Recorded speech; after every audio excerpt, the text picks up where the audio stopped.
এছাড়া গতি নেই। ট্যাক্সি বেরিয়ে চলে গেল। আমি প্রাণপণে প্যাডেল করে চলেছি। জটায়ু আমার কোমর খামচে ধরেছেন। তবে ভাই ভাই একটু দেখে চলো ভাই, তত তাড়াতাড়ি চালিও না, আমার মুখটা কিরম ধরপড় ধরপড় করছে। আমার বয়স হচ্ছে তবে ভাই, আরে কেমন হাঁকু পাকু করছে শরীরটা। 7 বছর বয়সে সাইকেল চালাতে শিখেছি, ফেলুদাই শিখিয়েছিল। একদিনে সেটা কাজে দিল। 20 মিনিটের পথ 5 মিনিটে পৌঁছে গেলাম। ওই যে ফেলুদা, ওই যে ঘটে, কুলকার্নি। ফেলুদা, ফেলুদা, মিস্টার মল্লিক পালিয়েছেন সেই আমেরিকান ট্যাক্সিতে এই 5 মিনিট আগে। এই একটা খবরের দরুন কয়েক মুহূর্তের মধ্যে এত রকম ঘটনা ঘটে গেল যে এখনো ভাবতে মাথা ভোঁ ভোঁ করে। জিপও যে ইচ্ছে করলে ঘন্টায় 60 মাইল স্পিডে ছুটতে পারে সেটা এই প্রথম জানলাম। আমি আর জটায়ু পিছনে ঘাপটি মেরে বসে আছি, সামনে ড্রাইভারের পাশে ঘটে আর ফেলুদা। দেখতে দেখতে ট্যাক্সি কাছে চলে আসছে। তারপর হর্ন দিতে দিতে সেটাকে ছাড়িয়ে এগিয়ে গিয়ে থামলো। ক্রোড়পতি লুইসনের চোখ রাঙানি আর বাছাই বাছাই মার্কিনী গালির বিস্ফোরণ, আর তারই মধ্যে মল্লিকের ফ্যাকাশে মুখ। একবার বাধা দিতে গিয়ে কেঁচো হয়ে যাওয়া। মিস্টার ঘটে, মল্লিকের ব্যাগটা খুলে দেখুন। Right sir. আর তা থেকে টার্কিশ টাওয়েলের প্যাঁচ খুলে বেরোলো চক্ষির মাথা, আর লালমোহন বাবুর হাঁপ ছেড়ে বলা,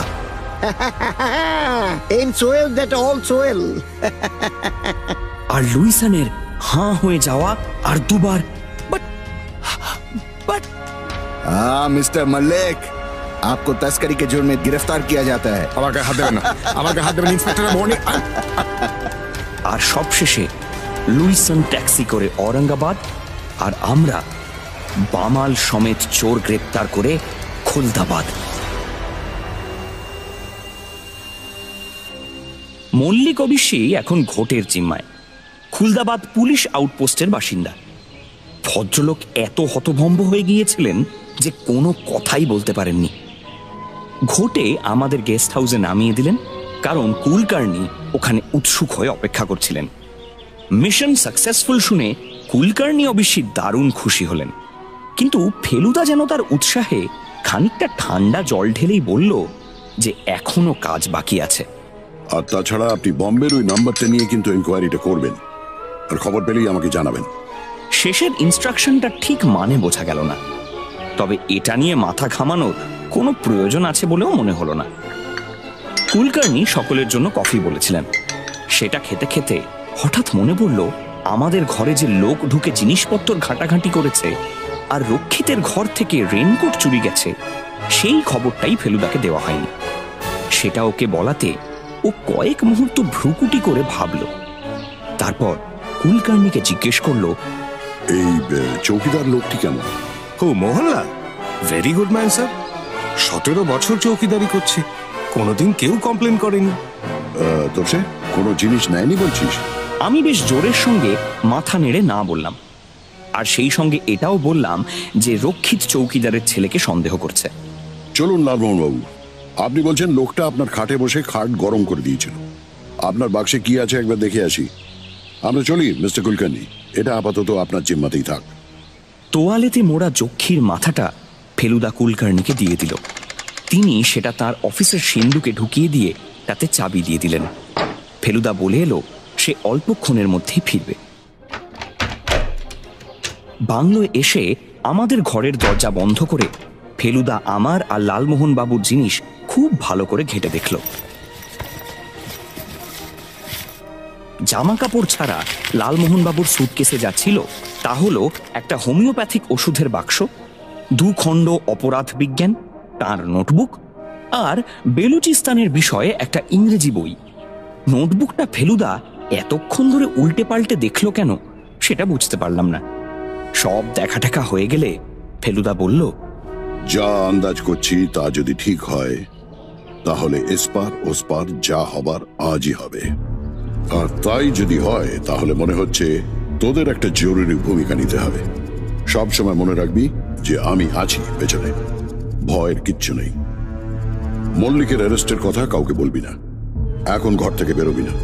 এমনিতেও হয়তো বেরোতে পারবি না, কারণ মনে হয় বৃষ্টি আসছে। ফেলুদা কথাগুলো বলতে বলতে জানলার দিকে মুখ ফিরিয়েছে। এখন দেখলাম ও নিঃশব্দে হেঁটে জানলার কাছটায় গিয়ে দাঁড়ালো। আমারও চোখ গেল জানলার দিকে। এটা পশ্চিম দিক। এদিকে খানিক দূর ঘাস জমির পরে কতগুলো বড় বড় গাছ, তার মধ্যে ইউক্যালিপটাস গাছটা আমার চেনা। একজন লোককে গাছপালার পিছন থেকে বেরিয়ে এসে ঘাস পেরিয়ে আমাদের বাংলোর সামনের দিকে চলে আসতে দেখলাম। তার 1 মিনিট পরেই লোকটা আমাদের খাবার ঘরে এসে ঢুকলো, আর তারপরেই একটা দরজা চাবি দিয়ে খোলা, আর তারপর সেটাকে ভিতর থেকে বন্ধ করার শব্দ পেলাম। ফেলুদা দুবার মাথা নেড়ে চাপা গলায় বলল, ঠিক আছে, ঠিক আছে। লোকটা আর কেউ নন, আমাদের প্রতিবেশী মিস্টার রক্ষিত। আমার কাছ থেকে সময় মতো নির্দেশ পাবি, সেই অনুযায়ী কাজ করবি।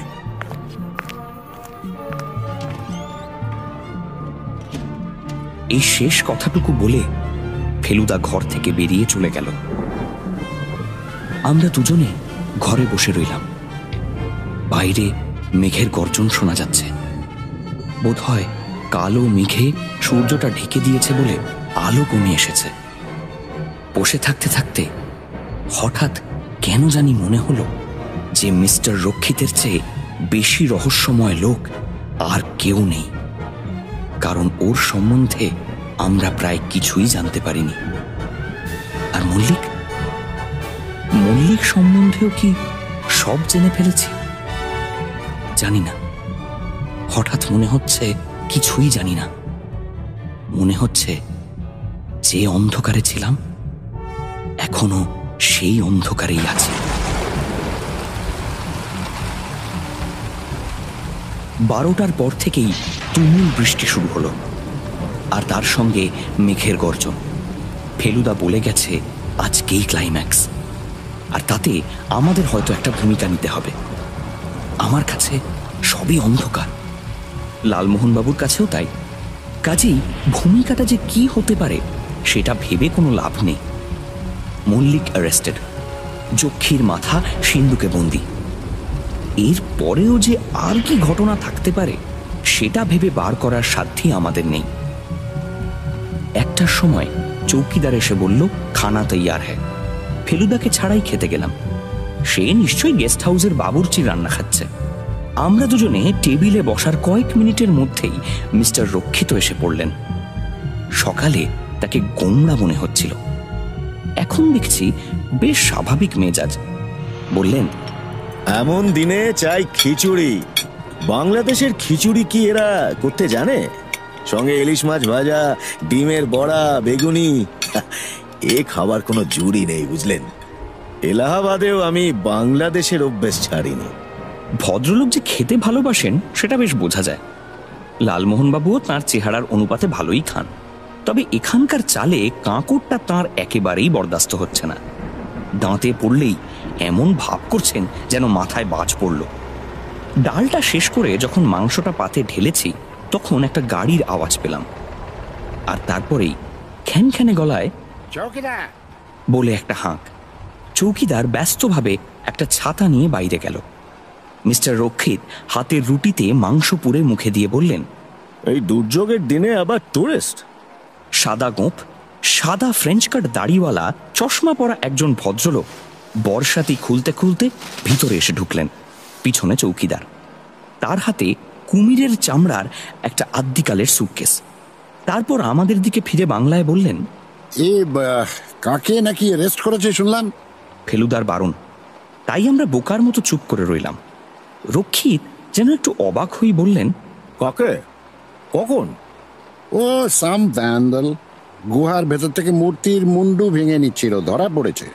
এতদূর এসে যদি দেখি যে কেভে ঢুকতে দিচ্ছে না, তাহলেই তো চিত্তির। আপনারা এখনো কিছু শোনেননি? এখনো খবরটা এসে পৌঁছয়নি বাংলায়। এনিওয়ে, ধরা যে পড়েছে সেটাই বড় কথা। এখানকার পুলিশের এলেম আছে বলতে হবে। ভদ্রলোক তার ঘরে ঢুকে যাবার বেশ কিছুক্ষণ পর অবধি শুনলাম তিনি আপন মনে বকবক করছেন। ছিটগ্রস্ত। इतने दूर से आके फेंक देगा ना, एखान के দিব না, अभी नहीं जा सकते, मतलब पता नहीं। 2:30 নাগাদ বৃষ্টি থামল। 3টের কিছু পরে পশ্চিমের জানলা দিয়ে দেখলাম সেই ফ্রেঞ্চ কাট দাড়ি দূরের ইউক্যালিপটাস গাছটার দিকে যাচ্ছে। 5 মিনিট পরে দেখলাম তিনি ফিরে আসছেন।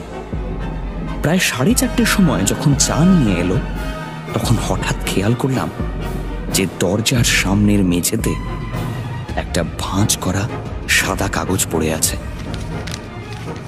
খুলে দেখলাম সেটা ফেলুদার মেসেজ। 15 নম্বর গুহায় যাবি সন্ধ্যে 7টায়, দোতলায় দক্ষিণ পূর্ব কোণে অপেক্ষা করবি। ফেলুদা নেপথ্যে থেকে ক্যাম্পেন চালিয়ে যাচ্ছে। এ এক নতুন ব্যাপার বটে। এই জিনিস এর আগে কখনো হয়নি।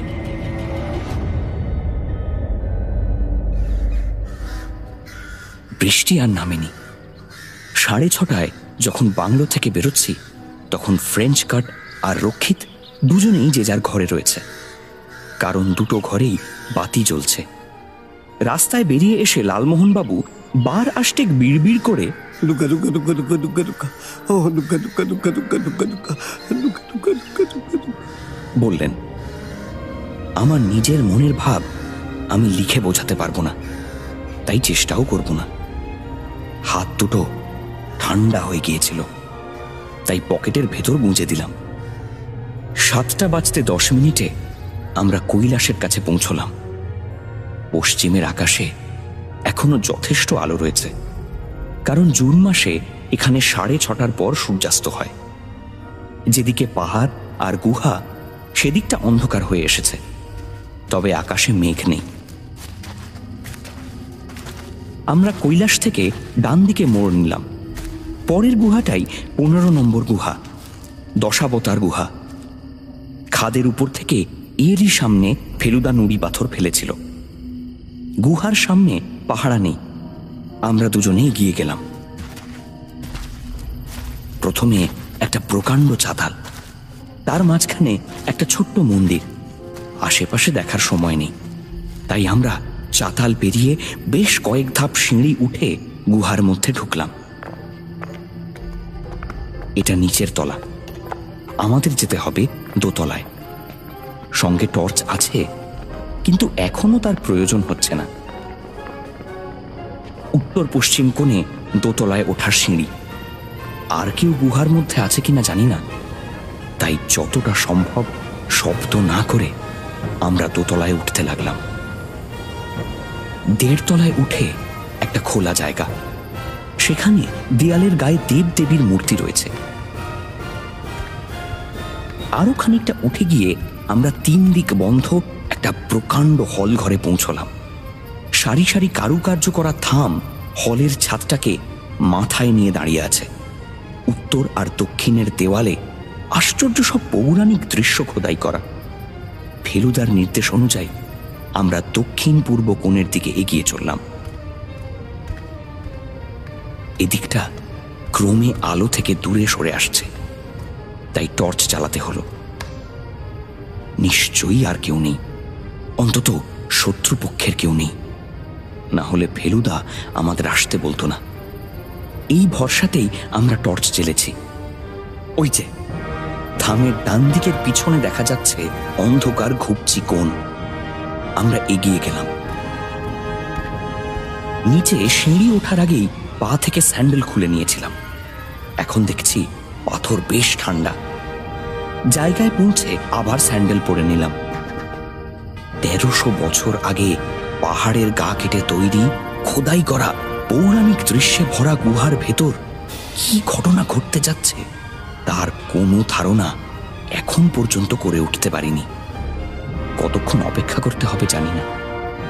এক টানা দাঁড়িয়ে থাকলে পা ধরে যাবে বলে আমরা দুজনেই গুহার কোণে দেয়ালে ঠেস দিয়ে বসেছি। এমন সময় একটি জিনিসে চোখ পড়াতে বুকের ভিতরটা ধক করে উঠল। আমাদের সামনে হাত 5 দূরে একটা থামের পাশে আবছা অন্ধকারে একটা আলগা জিনিস পড়ে আছে, একটা লাল রঙের জিনিস, আর তার তলায় চাপা দেওয়া একটা চৌকো সাদা জিনিস। লালমোহনবাবু ফিসফিস করে বললেন, একটা কাগজ বলে মনে হচ্ছে না? দুজনে এগিয়ে গিয়ে যা দেখলাম তাতে মাথাটা বেশ কয়েকবার ঘুরে গেল, আর সেই সঙ্গে রহস্যটাও আরো ভালোভাবে জট পাকিয়ে গেল। তলার জিনিসটা কাগজই বটে, আর পেপার ওয়েটটা হলো ভুবনেশ্বরের যক্ষীর মাথা, যেটা আজই সকালে মল্লিকের সুটকেস থেকে বেরিয়ে কুলকার্নির সিন্ধুকে লুকিয়েছিল।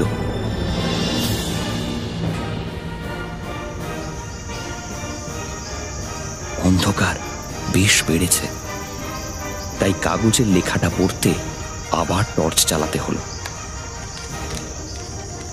মাথাটা আপনার কাছে রাখুন, চাইলে দিয়ে দেবেন। এটা ফেলুদা লালমোহন বাবুকে উদ্দেশ্য করে লিখেছে। লালমোহন বাবু ধরা গলায় জয় মা তারা, জয় মা তারা বলে মাথাটাকে দু হাতে তুলে নিয়ে বগল দাবা করে নিজের জায়গায় ফিরে এলেন। আমি কাগজটা পকেটে পুরলাম। বাইরে ফিকে চাঁদের আলো, থামের ফাঁক দিয়ে পশ্চিমের আকাশ দেখা যাচ্ছে। সে আকাশের রং এখন আশ্চর্য রকম বেগুনি। ক্রমে সে রং বদলালো। চাঁদ বোধহয় বেশ ভালোভাবে উঠেছে। গুহার মধ্যে জমাট বাঁধা অন্ধকার আর নেই। 8 PM। লালমোহনবাবু যেন অনেকক্ষণ চেপে রাখা নিঃশ্বাস ছেড়ে কথাটা বললেন।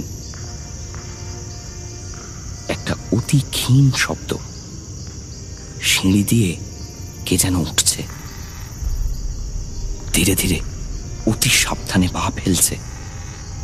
এইবার শব্দ বদলালো। এবার সমতল মেঝেতে হাঁটছে। এবারে দুই থামের ফাঁক দিয়ে দেখা গেল লোকটা থেমেছে, এদিক ওদিক দেখছে। একটা শব্দের সঙ্গে সঙ্গে একটা লাইটার জ্বলে উঠল।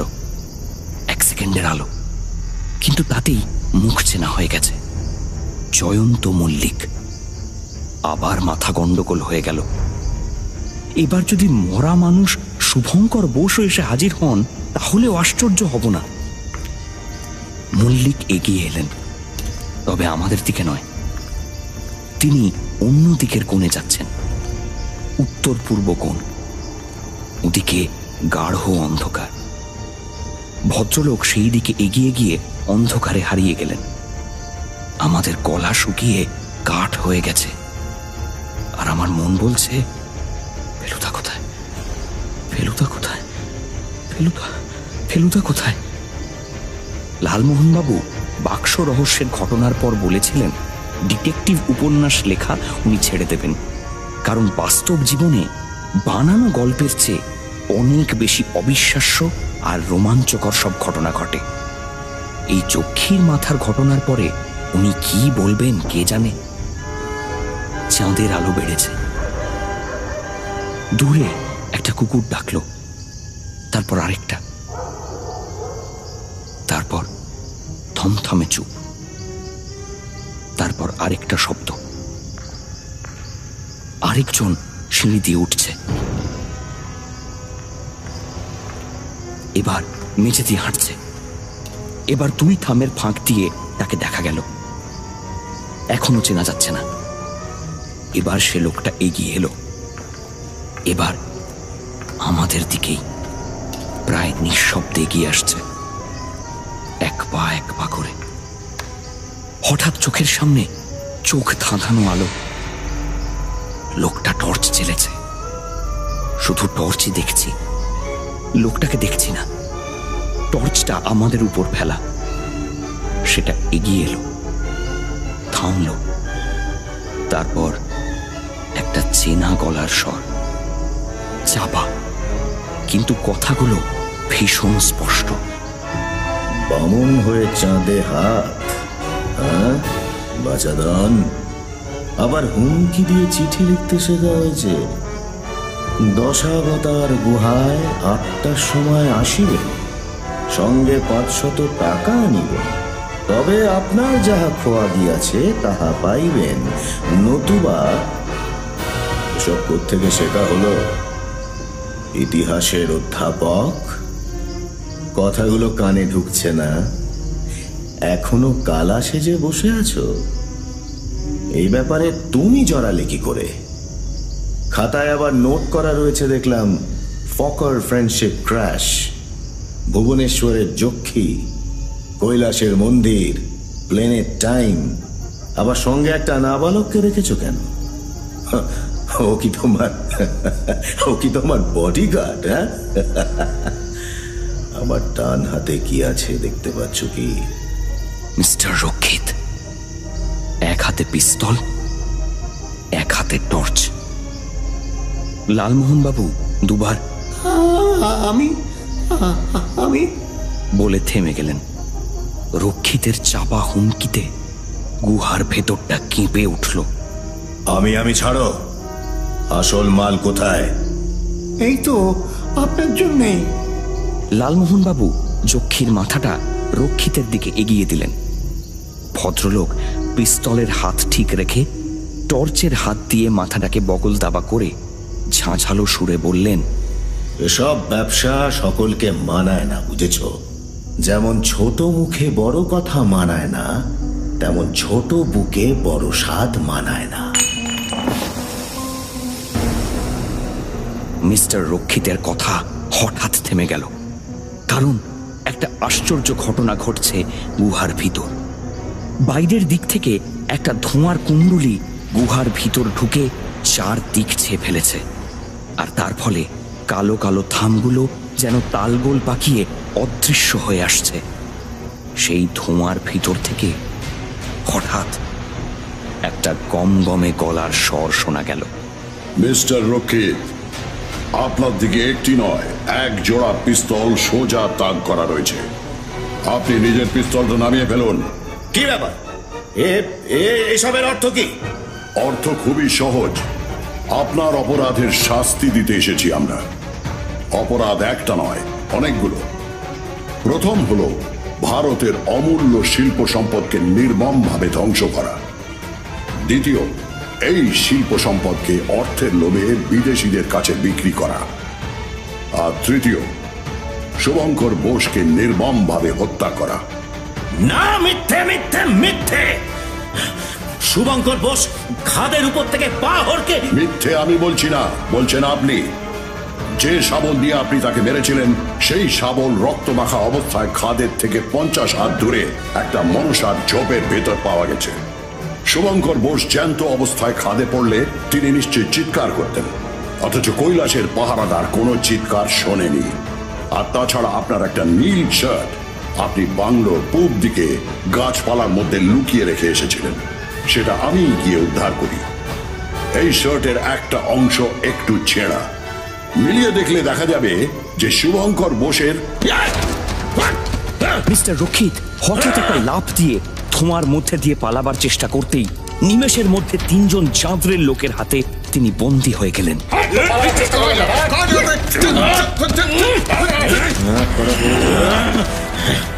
ডান দিকে জয়ন্ত মল্লিকের টর্চ চলে উঠল।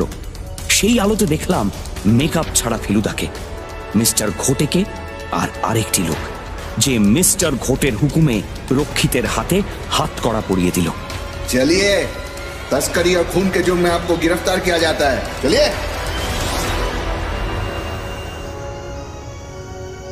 ফেলুদা এবার জয়ন্ত মল্লিকের দিকে ফিরে বলল, মিস্টার মল্লিক, এবার আপনাকে একটা কাজ করতে হবে। ওই যে পেছনের গুহাটা দেখছেন, ওর মধ্যে গিয়ে দেখুন, বাঁদিকের কোনায় মিস্টার রক্ষিতের রেনকোটটা রয়েছে, ওটা নিয়ে আসুন। আয় তবে, এই ধোঁয়ার মধ্যে আর বেশিক্ষণ থাকা চলবে না। আসুন লালমোহন বাবু।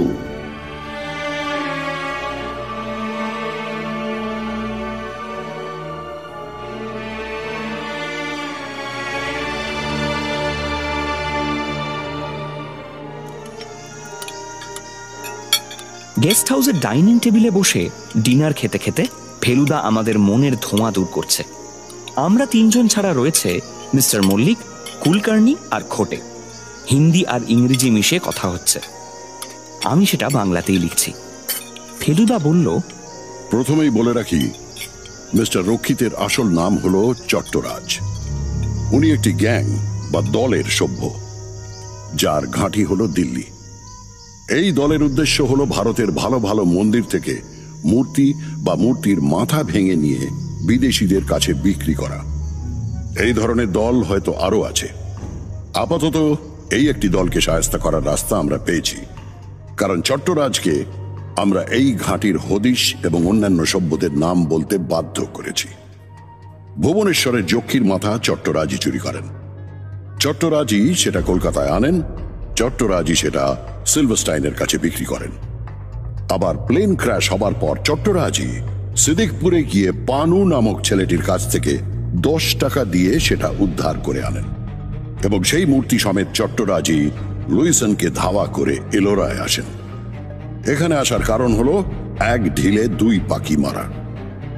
এক পাখি হলো লুইসনের কাছে সেটা বিক্রি করা, আর দ্বিতীয় হলো কৈলাস থেকে আরেকটি কোনো টাটকা নতুন মাথা সরিয়ে নিয়ে যাওয়া। আমরা জানি এই দুটোর একটা উদ্দেশ্য সফল হয়নি। লুইসন মূর্তি কিনতে রাজি হন, কিন্তু সেটা তাকে দেবার আগেই চট্টরাজের হাত ছাড়া হয়ে যায়। ফলে তাকে লুইসনের গালিগালাজ শুনতে হয়, আর মূর্তি চুরির ব্যাপারটা ভণ্ডুল হয় একবার শুভঙ্কর বোসের অতর্কিত আবির্ভাবে, আর তার কিছু পরেই 10 অবতার গুহার সামনে একটি নুড়ি পাথর ফেলার দরুন। ফেলুদা বোধ হয় দম নেবার জন্য চুপ করলো। আমার মাথা গুলিয়ে গেছে। আমি না বলে পারলাম না। আর মিস্টার মল্লিক? মিস্টার মল্লিকের ব্যাপারটা খুবই সহজ, এতই সহজ যে প্রথমে আমিও ধরতে পারিনি। মিস্টার মল্লিক চট্টরাজকে ধাওয়া করছিলেন। কেন? যে কারণে আমি মিস্টার মল্লিককে ধাওয়া করছিলাম, ঠিক সেই একই কারণে, অর্থাৎ তিনিও মূর্তিটাকে উদ্ধার করতে চাচ্ছিলেন। অবশ্যই এখানেই মিলের শেষ নয়, ওর আর আমার পেশাও এক। উনি আমারই মতন একজন প্রাইভেট ডিটেকটিভ। আমি অবাক হয়ে মিস্টার মল্লিকের দিকে চাইলাম। ভদ্রলোকের ঠোঁটের কোণে হাসি, তার দৃষ্টি ফেলুদার দিকে। ফেলুদা বলে চলল, আমরা ফোন করে জেনেছি উনি বম্বের ভার্গব এজেন্সি নামে একটা প্রাইভেট ডিটেকটিভ কোম্পানির সঙ্গে যুক্ত। এই কোম্পানির মালিক বাঙালি, নাম ঘোষ। এদেরই একটা তদন্তের ব্যাপারে মল্লিক কিছুদিন হলো কলকাতায় আসেন।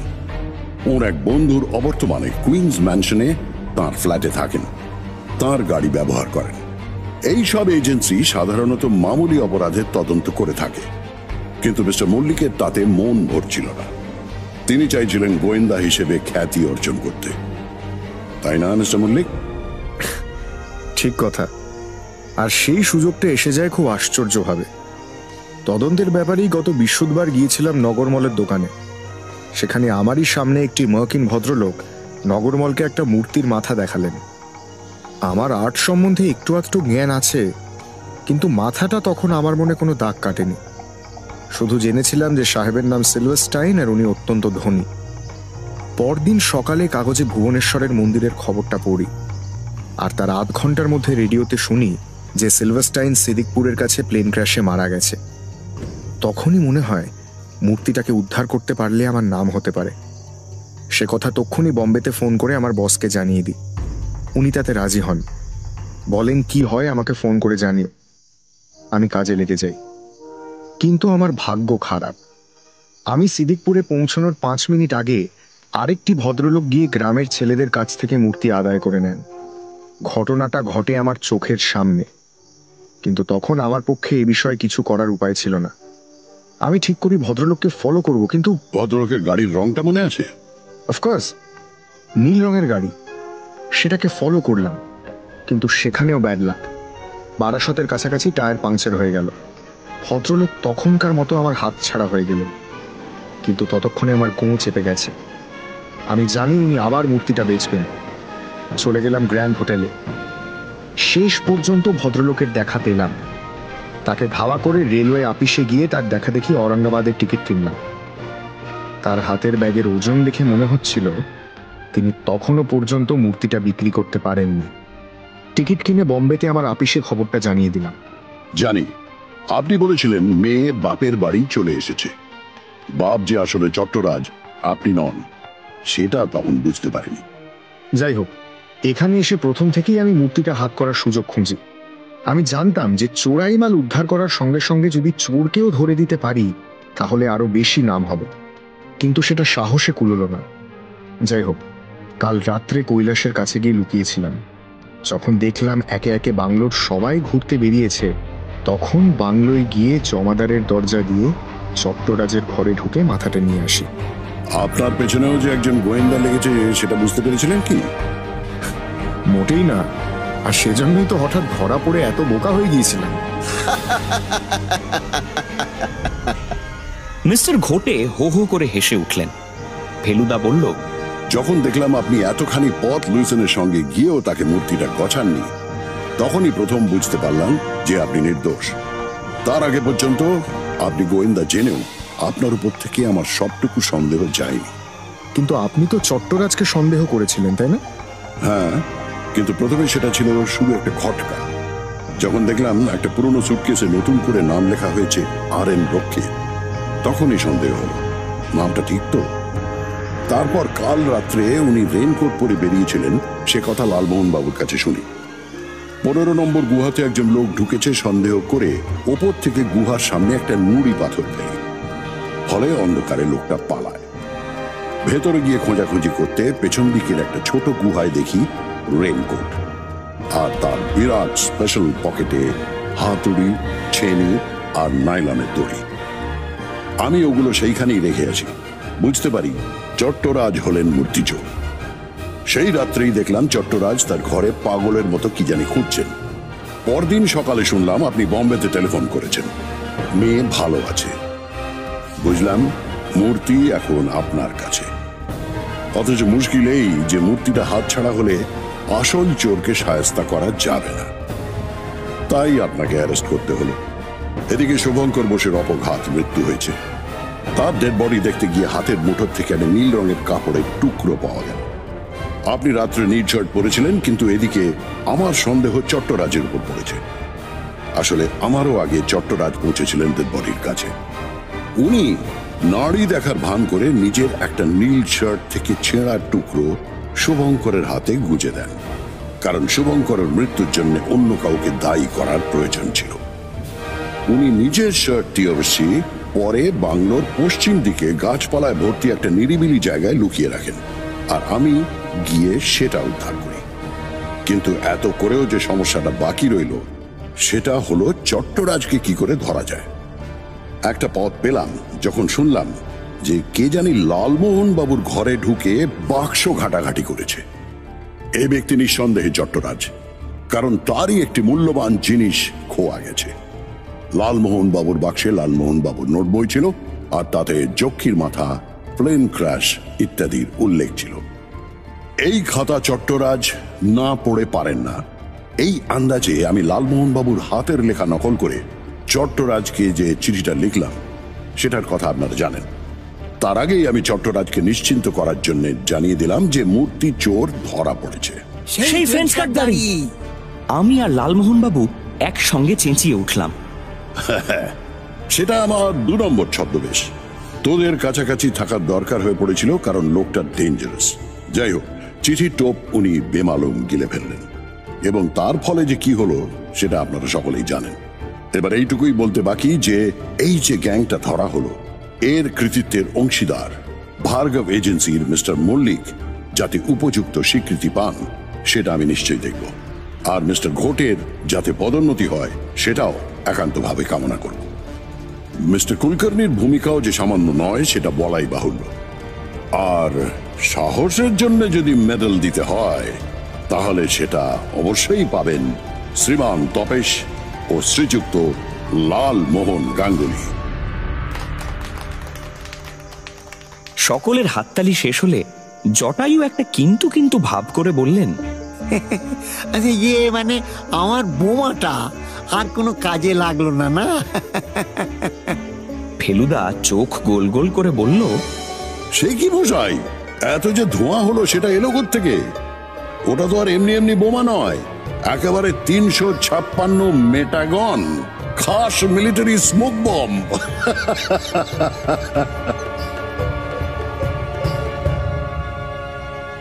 শেষ হলো সত্যজিৎ রায়ের লেখা ফেলুদার রহস্য অ্যাডভেঞ্চার কৈলাসে কেলেঙ্কারি। শুনতে আজই সাবস্ক্রাইব করুন আমাদের অফিসিয়াল ইউটিউব চ্যানেল